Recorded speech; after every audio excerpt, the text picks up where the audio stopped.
7 years din nating aaraling mahalin lagi ang architecture bago makamit ang AR at isang tuldok sa harap ng pangalan natin. Hindi biro ang piliin ito, pero para sa amin, bakit nga ba Arki? Siguro nagsimula ito noong bata tayo.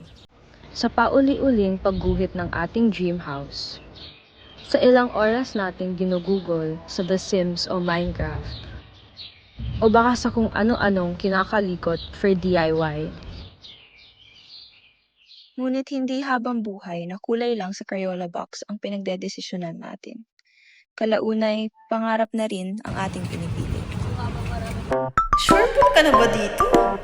I mean, ayaw mo naman pakawalan yung math kasi mahilig ka mag-solve. Tsaka, mahilig ka naman sa math wizard eh. Ay, sana magbaliw. Inuna pa maghanap ng poging math wizard kaysa mamili ng college program. May kulang eh. Hindi ko mawari kung ano yun. Like, can I commit to this? Kaya na ba?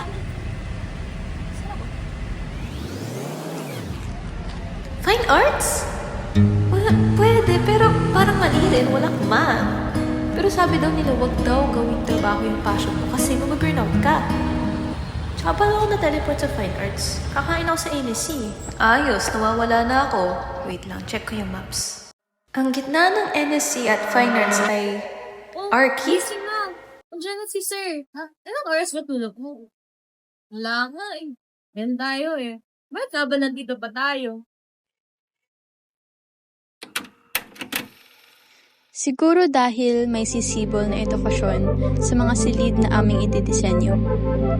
Dahil may mga mabubuong kwentuhan sa hapagkainan. Dahil may natutupad na pangarap sa ilalim ng mga bubong na ating plinano. Arki kami dahil tahanan ng mga alaala ang aming lilikhain.